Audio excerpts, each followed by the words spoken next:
आइए जानते हैं आज के कुछ प्रमुख अंतर्राष्ट्रीय खबरों को, लेकिन इससे पहले एक नजर आज की हेडलाइंस पर।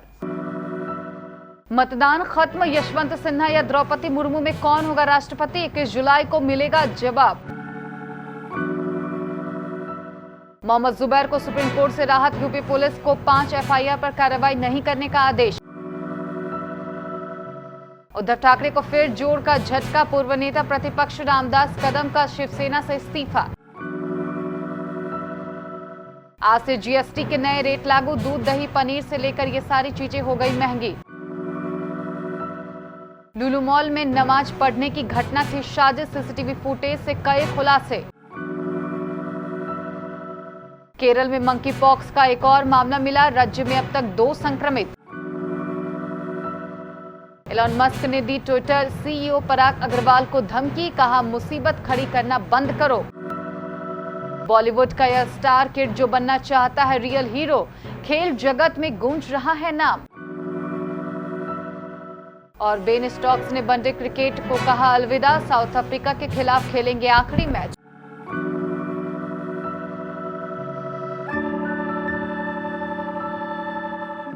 भारत में 16वें राष्ट्रपति चुनाव के लिए मतदान शाम 5 बजे खत्म हो गया। वोटिंग में कुल 4800 निर्वाचित सांसद और विधायकों ने हिस्सा लिया। चुनाव में एनडीए की ओर से उम्मीदवार द्रौपदी मुर्मू की जीत और इसके साथ ही देश के शीर्ष संवैधानिक पद पर पहली बार आदिवासी महिला की ताजपोशी लगभग तय है।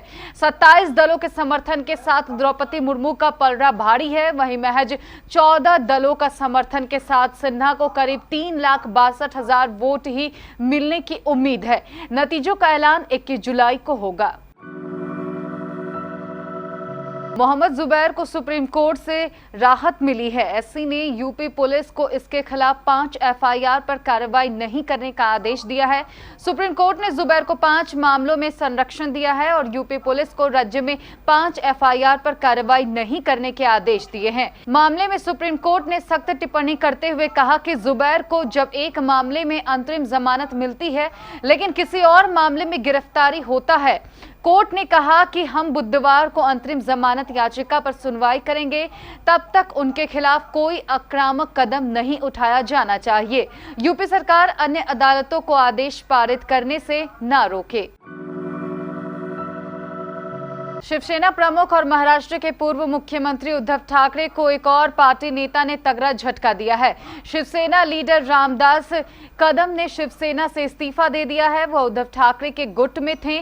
मालूम हो कि एकनाथ शिंदे के नेतृत्व में शिवसेना विधायकों की बगावत के बाद उद्धव ठाकरे से मुख्यमंत्री पद छीन लिया गया। रिपोर्ट के मुताबिक रामदास कदम पार्टी की सदस्यता से अपना इस्तीफा उद्धव ठाकरे के आवास मातोश्री भेज चुके हैं। देश भर में आज सोमवार 18 जुलाई 2020 से जीएसटी में बदलाव लागू हो रहे हैं, जिसका सीधा असर आम आदमी की जेब पर पड़ने वाला है। नई दरों के आने से कई उत्पाद आज से महंगे हो गए हैं। केंद्रीय वित्त मंत्री निर्मला सीतारमण की अध्यक्षता में जीएसटी परिषद ने अपनी पिछली बैठक में डिब्बा या पैकेट बंद और लेबल युक्त मछली, दही, पनीर, लस्सी, शहद, सूखा मखाना, सूखा सोयाबीन, मटर जैसे उत्पाद जैसे गेहूं और अन्य अनाज तथा मुड़मुड़े पर 5% जीएसटी लगाने का फैसला लिया था। हालांकि वहीं खुले में बिकने वाले बिना ब्रांड वाले उत्पादों पर जीएसटी छूट जारी रहेगी। उत्तर प्रदेश की राजधानी लखनऊ स्थित लुलु मॉल में नमाज के पीछे साजिश का एंगल सामने आ रहा है। दरअसल लुलु मॉल में उद्घाटन के बाद लड़कों के नमाज पढ़ने के वायरल वीडियो की जांच के दौरान पुलिस के हाथ कई अहम सुराग लगे हैं। अभी तक की जांच में पता चला है कि नमाज पढ़ने का वीडियो बनाने के लिए ही युवक आए थे। लुलु मॉल में लगे सीसीटीवी से कई अहम सुराग मिले हैं। मॉल के गेट से लेकर सड़क पर लगे सीसीटीवी को देखने से लगता है कि लड़के पैदल ही शॉपिंग मॉल के अंदर आए थे। पहले ग्राउंड फ्लोर पर ही नमाज पढ़ने की कोशिश की गई थी। सिक्योरिटी गार्ड ने रोका तो दूसरे फ्लोर के कोने में नमाज पढ़ी गई और वीडियो वायरल किया गया। केरल में मंकी पॉक्स के एक और मामले की पुष्टि हो गई है। कुछ दिन पहले ही केरल में मंकी पॉक्स का एक मामला मिला था। अब कुछ दिनों के भीतर ही एक और मामला सामने आया है। राज्य की स्वास्थ्य मंत्री वीना जॉर्ज ने इस बात की जानकारी दी है। अभी के लिए भारत में मंकी पॉक्स के ज्यादा मामले सामने नहीं आए हैं, लेकिन विश्व स्वास्थ्य संगठन द्वारा सभी देशों से सावधान रहने के लिए कहा गया है। दुनिया के 27 देशों में मंकी पॉक्स के करीब 800 मामले सामने आ चुके हैं। एलन मस्क ने लगभग 3 महीनों के ड्रामा के बाद ट्विटर डील कैंसिल कर दी है। 44 अरब डॉलर में होने वाली इस डील से मस्क पीछे हट गए हैं, लेकिन इस डील से पहले मस्क ने ट्विटर सीईओ को चेतावनी दी थी। नई रिपोर्ट की माने तो मस्क ने ट्विटर डील कैंसिल करने से पहले सीईओ पराग अग्रवाल को टेक्स्ट मैसेज किया था। इस मैसेज में उन्होंने कहा था कि ट्विटर के वकील दिक्कत पैदा करने की कोशिश कर रहे हैं। उन्होंने मस्क से ट्विटर के अधिग्रहण के लिए फंडिंग की भी बात की थी। यह जानकारी सोशल मीडिया प्लेटफॉर्म द्वारा फाइल किए गए केस में दी गई है। राजा का बेटा राजा ही बनेगा, कहावत की तरह लगभग हर स्टार एक्टर के बच्चे बॉलीवुड की मायावी दुनिया यानी एक्टिंग में किस्मत आजमाते हैं। अमिताभ बच्चन के बेटे अभिषेक, धर्मेंद्र के बेटे सनी, बॉबी और बेटी ईशा सहित तमाम ऐसे उदाहरण हैं। कई बार तो इसी वजह से बॉलीवुड या फिल्मी दुनिया से जुड़े लोगों पर नेपोटिज्म के आरोप भी लगे हैं। लेकिन एक ऐसा स्टार किड भी है जो अपने पिता के पद चिन्हों को छोड़ कुछ और ही करने की ठान चुका है। जी हाँ, यह बात हो रही है आर माधवन के गोल्डन बॉय वेदांत के बारे में। बॉलीवुड में आम चलन है कि स्टार किड अपने माता पिता के नक्शे कदम पर चलते हैं, लेकिन वेदांत के साथ ऐसा नहीं है। वो अपने पिता की तरह एक्टिंग नहीं बल्कि स्पोर्ट्स में अपनी किस्मत बना रहे हैं।